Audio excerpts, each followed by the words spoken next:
Hello guys, இந்த வீடியோவில் நம்ம டிசம்பர் 9ஆம் தேதிக்கான கரண்ட் அஃபேர்ஸ். ஸோ அதுக்கு முன்னாடி 6ஆம் தேதிக்கான கரண்ட் அஃபேர்ஸ் வந்து இடையில மிஸ் ஆயிடுச்சுன்னு சொல்லி நினைக்கிறேன். ஸோ அதில் வந்து கம்மியான கரண்ட் அஃபேர்ஸ் தான் இருந்துச்சு. ஸோ நேற்று வந்து எல்லாத்தையும் சேர்த்து எடுக்கிறதுக்கு போல அதை வந்து மிஸ் பண்ணிட்டேன்.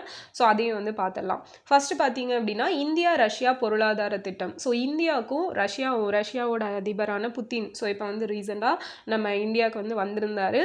அண்ட் அவங்க வந்ததுக்கப்புறமா நம்ம வந்து ஒரு பொருளாதார திட்டம் அப்படிங்கிறத போட்டிருக்கோம். இது எத்தனை வருஷத்துக்கு அப்படிங்கிறது தான் ரொம்ப முக்கியமானது. 5 வருஷத்துக்கானது. ஸோ எப்போலேருந்து எப்போ வர அப்படின்னா இப்போ 2025லேருந்து 2030 வரைக்கும். ஸோ இந்தியாவுக்கும் ரஷ்யாவுக்கும் இடையில இது எத்தனையாவது ஆண்டு மாநாடு அப்படின்னு பார்த்தோம்னா 23வது ஆண்டு மாநாடு அப்படிங்கிறது இப்போ நடந்திருக்கு. ஸோ இதில் வந்து நிறைய விஷயங்கள் அப்படிங்கிறது பேசிக்கிட்டாங்க. நம்ம இந்தியா ரஷ்யா வந்து மாறி மாறி நிறைய சப்போர்ட்ஸ் பண்ணிக்கணும் அப்படிங்கிறதெல்லாம் பேசியிருப்பாங்க. அதுதான் இந்த பொருளாதார திட்டம் அப்படிங்கிறது போடப்பட்டிருக்குது. ஸோ நெக்ஸ்ட்டு பார்த்தீங்க அப்படின்னா ரஷ்யா உக்ரைன் வார் இருக்கு இல்லையா, ஸோ அது எந்த வருஷம் ஸ்டார்ட் ஆச்சு அப்படிங்கிறத கமெண்டில் சொல்லுங்கள். அடுத்தது வங்கி வட்டி விகிதம். ஸோ ரெப்போ ரேட் அப்படிங்கிறது 0.25% கம்மி பண்ணியிருக்காங்க ஆர்பிஐ. ஸோ இப்போ ரெப்போ ரேட் எவ்வளோ இருக்குது அப்படின்னா 5.25% வந்து இருக்குது. ஆர்பிஐயோட ஆளுநராக யார் இருக்காங்கன்னு பார்த்தீங்கன்னா இப்போ சஞ்சய் மல்ஹோத்ரா அவர்கள் தான் இருக்காங்க. ஸோ இந்த ரெப்போ ரேட் அப்படிங்கிறது என்னன்னு நிறைய வீடியோஸில் சொல்லியிருப்பேன். ஸோ என்னன்னா இப்போ ஆர்பிஐ வந்து கமர்ஷியல் பேங்க்ஸுக்கு வணிக வங்கிகள் இருப்பாங்க இல்லையா, அவங்களுக்கு கடன் அப்படிங்கிறது கொடுப்பாங்க. ஸோ அந்த கடனுக்கு ஆர்பிஐ ஒரு வட்டி அப்படிங்கிறது விதிப்பாங்க. ஸோ அந்த வட்டி தான் ரெப்போ ரேட் அப்படின்னு சொல்லுவோம். ஸோ இந்த வட்டி குறைக்கப்படும் பொழுது என்ன ஆகும் அப்படின்னா இந்த கமர்ஷியல் பேங்க்ஸ் எல்லாமே அவங்கக்கிட்ட கடன் வாங்கின நம்மள மாதிரி பீப்புள் இருப்பாங்க இல்லையா, அவங்க இப்போ வந்து ஒரு ஹவுஸ் லோன் ஆகட்டும் இல்லைன்னா கார் லோன், ஸோ அந்த மாதிரி நம்ம பர்சனல் லோன்ஸ் எல்லாம் எடுத்துருப்போம் இல்லையா, அந்த லோனுக்கான வட்டியை வந்து அந்த பேங்க் நினச்சா கம்மி பண்ணுவாங்க. ஸோ இதெல்லாம் குறைக்கப்படும். இதான் அதோட இம்பேக்ட்ஸ் அப்படிங்கிறது. ஸோ இதுவே ரிவர்ஸ் ரெப்போ ரேட் அப்படின்னா என்னன்னு பார்த்தீங்கன்னா கமர்ஷியல் பேங்க்கிட்டேருந்து ஆர்பிஐயோட தேவைக்காக அவங்க சில கடன்கள் வாங்கியிருப்பாங்க. ஸோ அதுக்காக கொடுக்கப்படுற ஒரு வட்டி விகிதம் தான் ரிவர்ஸ் ரெப்போ ரேட் அப்படின்னு சொல்லி அழைக்கப்படக்கூடியது. ஸோ ஆர்பிஐ அப்படின்னு பார்த்தோன்னா ரிசர்வ் பேங்க் ஆஃப் இந்தியா அப்படிங்கிறது தான் 1934 இதுக்கான ஆக்ட் போட்டிருப்பாங்க. 1935 1935 ஏப்ரல் 1 இது நடைமுறைக்கு வந்திருக்கும். அண்ட் இதோட ஹெட் குவார்ட்டர்ஸ் இப்போ எங்கே இருக்குது அண்ட் ஃபஸ்ட்டு எங்கே இருந்தது, எந்த வருஷம் அதை சேஞ்ச் பண்ணாங்க அப்படிங்கிறத கமெண்டில் சொல்லுங்கள். ஆர்பிஐயோட முதல் ஆளுநர் யார் அப்படிங்கிறதையும் கமெண்டில் சொல்லுங்கள். ஸோ இந்த ஆர்பிஐ அப்படிங்கிறத நம்ம கடைசி நிலை கடன் ஈவோர் அப்படின்னு சொல்லுவாங்க. அதே போல் பேங்கர்ஸ் பேங்க் அப்படின்னு சொல்லுவாங்க. இதெல்லாம் ஆர்பிஐ பற்றின இம்பார்ட்டண்ட்டான டேட்டாஸ். அடுத்தது பார்த்தோம் அப்படின்னா சுவாமிநாதன் ஆணையம். ஸோ இந்த எம்எஸ் சுவாமிநாதன் கமிஷன் அப்படிங்கிறது 2004 போட்டிருப்பாங்க. ஸோ இவங்க அவங்களோட ரிப்போர்ட்டை 2006 சப்மிட் பண்ணியிருப்பாங்க. இந்த ஆணையம் ஒரு ரெக்கமெண்டேஷன் சொல்லியிருக்கும். அதுதான் ரொம்ப முக்கியம். அதுக்காக தான் இது இப்போ வந்து நியூஸில் இடம்பெற்றிருக்கும். ஸோ அப்படி என்ன ரெக்கமெண்டேஷன் சொன்னாங்கன்னு பார்த்தோன்னா உற்பத்திக்கான சராசரி செலவை விட எம்எஸ்பி மினிமம் சப்போர்ட் ப்ரைஸ் அப்படிங்கிறது 50% அதிகமாக இருக்கணும் அப்படிங்கிறத சொல்லியிருப்பாங்க. ஸோ ஒரு கூட் வந்து மேனுஃபேக்சரிங் பண்ணுறாங்க அப்படின்னா அதுக்கு ஒரு செலவு இருக்கும் இல்லையா, இப்போ ஒரு பயிரிடுறாங்க அதுக்கான செலவு இருக்கும். ஸோ அந்த செலவை விட இவங்க கவர்மெண்ட் கொடுக்குற அந்த குறைந்தபட்ச ஆதரவு விலை அப்படிங்கிறது 50% அதிகமாக இருக்கணும் அப்படிங்கிறது சொல்லியிருப்பாங்க. அப்போ தான் அவங்களுக்கு ஏதாவது ஒரு லாபம் இருக்கும் இல்லையா, அதனால தான். ஸோ இந்த மினிமம் சப்போர்ட் ப்ரைஸ் அப்படிங்கிற கான்செப்ட் வந்து ரொம்ப முக்கியமான ஒரு கான்செப்ட். ஸோ இப்போ வந்து ஒரு விவசாயி வந்து ஏதாவது பயிர் போடுறாங்க அப்படின்னா அவங்க அந்த பயிர் போடுற இதுலேயே வந்து அந்த பயிருக்கு இவ்வளோ அப்படின்னு சொல்லி அமௌண்ட் வந்து கோட் பண்ணி வச்சுருப்பாங்க. ஸோ அதுதான் வந்து மினிமம் சப்போர்ட் ப்ரைஸ்ன்னு சொல்லுவாங்க. ஸோ இவங்க இந்த பயிரை வந்து பயிரிட்டு முடிச்சு எல்லாம் இது பண்ணதுக்கப்புறம் அதை கொடுத்தாங்கன்னா அந்த இது அமௌண்ட் வந்து அவங்க வாங்கிக்க முடியும். அது வந்து இப்போ மழையில் அழிஞ்சு போனாலும் சரி, இல்லைனா சப்போஸ் அவங்க விளைவிச்சதுக்கு அப்புறமா அந்த விலை வந்து ரொம்ப ட்ராப் ஆனாலும் சரி, இந்த அமௌண்ட் இருக்கிறனால ஒரு கேரண்டி மாதிரி வச்சு இதை வந்து பண்ணுவாங்க. அதுதான் இந்த சுவாமிநாதன் ஆணையம் கொடுத்த ஒரு ரெக்கமெண்டேஷன். ஸோ நெக்ஸ்ட் பார்த்தோம் அப்படின்னா கியோலேடியோ நேஷனல் பார்க். ஸோ இது எங்கே இருக்குன்னா ராஜஸ்தானில் இருக்குது. இதுதான் வந்து இந்தியாவில் ஒரு ரொம்ப ஒரு இம்பார்ட்டண்டான நேஷ்னல் பார்க் அப்படின்னு சொல்லப்படும். ஸோ நெக்ஸ்ட் பார்த்தோம் அப்படின்னா இந்தியாவை உலகின் முதல் 3 குவாண்டம் பொருளாதாரங்களில் ஒன்றாக மாற்ற இலக்கு வச்சுருக்காங்க. எப்போனா 2047. ஸோ இது யார் சொல்லியிருக்காங்க அப்படின்னா நித்தி ஆயோக் தான்.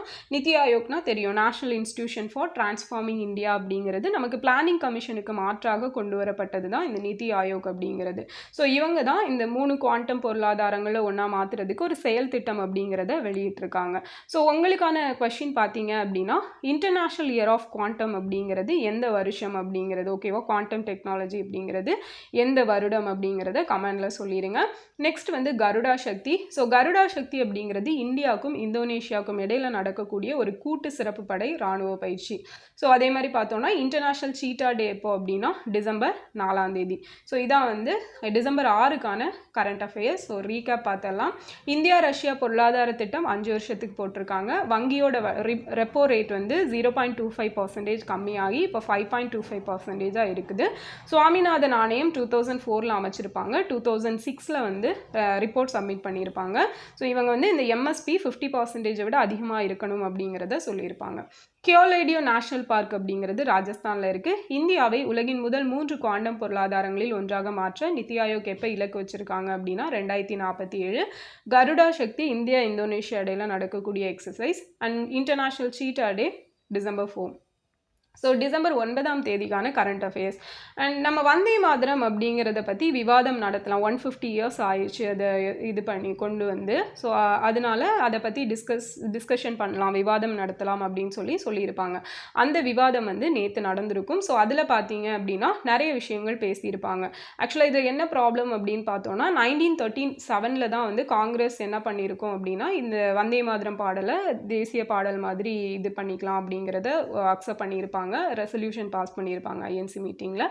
அண்ட் அதில் பார்த்தீங்கன்னா ஃபஸ்ட்டு ஒரு 2 பேராகிராஃப் மட்டும் வச்சுக்கலாம், மற்றதெல்லாம் வந்து வேண்டாம் அப்படிங்கிற மாதிரி இது பண்ணியிருப்பாங்க. ஸோ அது வந்து அப்போது வந்து முஸ்லீம்ஸ் எல்லாம் அதுக்கு ஒப்புதல் தெரிவிக்கல, அதனால தான் அதெல்லாம் நீக்கணும் அப்படிங்கிற மாதிரி ப்ராப்ளம்ஸ் வந்து இப்போ அதுதான் விவாதம் பண்ணிகிட்டு இருக்காங்க.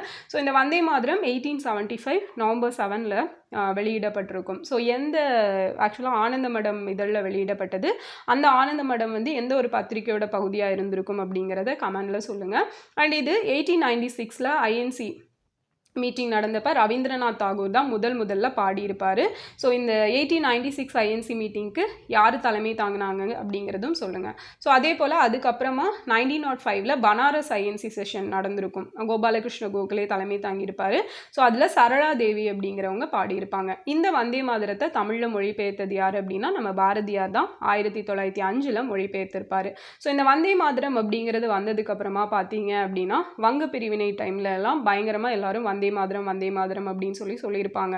ஸோ அப்போ வந்து ஒரு 40,000 பேர் அப்படிங்கிறது கேதர் ஆகி இந்த முழக்கம் முழங்கி இருப்பாங்க. ஸோ இதை பார்த்த பிரிட்டிஷ் என்ன பண்ணியிருப்பாங்க அப்படின்னா ஓகே இவங்க இடையில ஒரு யூனிட்டி அப்படிங்கிறது வருது, ஸோ இது நான் வந்து நடக்கக்கூடாது அப்படிங்கிறதுக்காக வந்தே மாதரம் அப்படிங்கிற வேர்டை வந்து யாரும் யூஸ் பண்ணக்கூடாதுன்னு பேன் பண்ணியிருப்பாங்க. அதுக்கப்புறம் பார்த்தீங்கன்னா 1908 நமக்கு அலிப்பூர் பாம் கேஸ் இருக்கும் இல்லையா, அந்த டைமில் இந்த பிரஃபுல்லா சக்கி தற்கொலை பண்ணியிருப்பார். குதிராம் போஸ் வந்து தூக்கிலிடப்பட்டிருப்பார். குதிராம் போஸை தூக்கிலிடுறப்ப அவர் வந்து வந்தே மாதரம் அப்படின்னு சொல்லிட்டு தான் தன்னோட உயிரை வந்து விட்டுருப்பாங்க.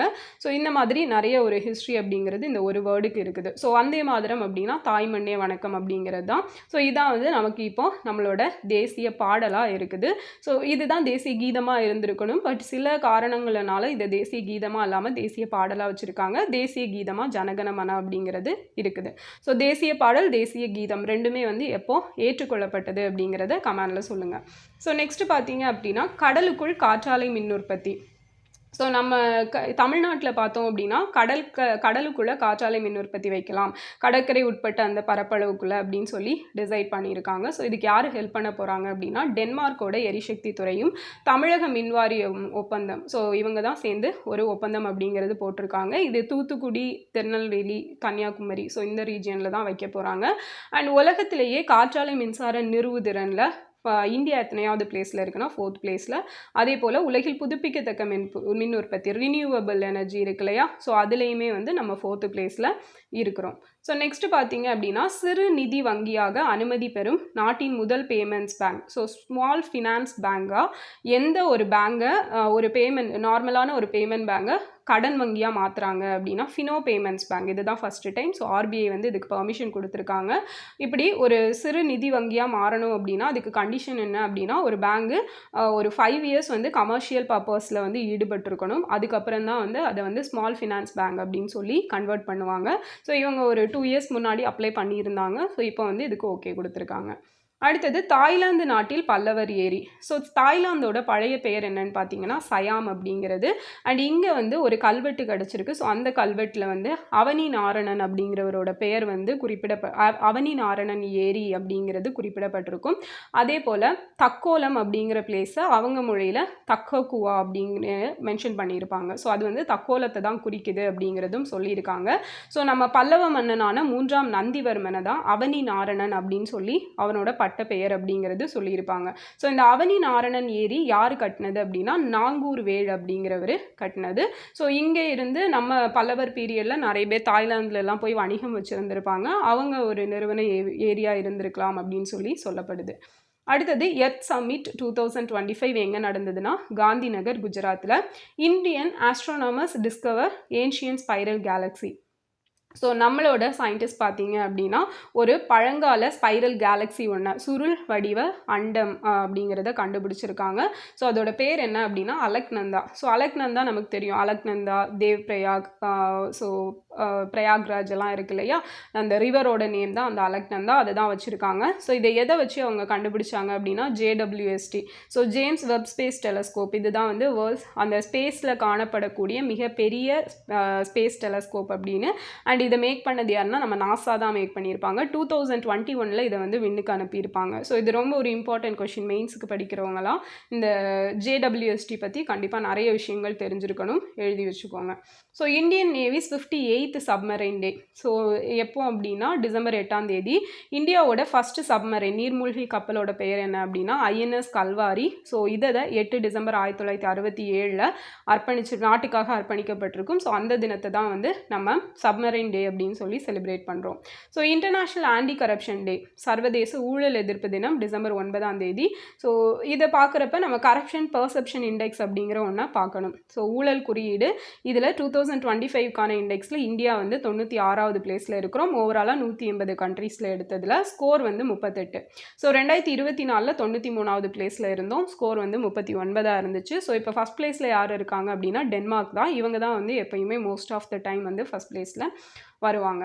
ஸோ இதான் வந்து இன்றைக்கான கரண்ட் அஃபேர்ஸ். ஒரு ரீகேப் பார்த்தலாம். வந்தே மாதரம் 1896 INC ரவீந்திரநாத் தாகூரால் முதல்ல பாடப்பட்டது. கடலுக்குள் காற்றாலை மின் உற்பத்தி நம்ம தமிழக மின் வாரியமும் டென்மார்க் எரிசக்தி துறையும் சேர்ந்து பண்ணுறாங்க. சிறுநிதி வங்கியாக அனுமதி பெறும் நாட்டின் முதல் பேமெண்ட் பேங்க் எது அப்படின்னா ஃபினோ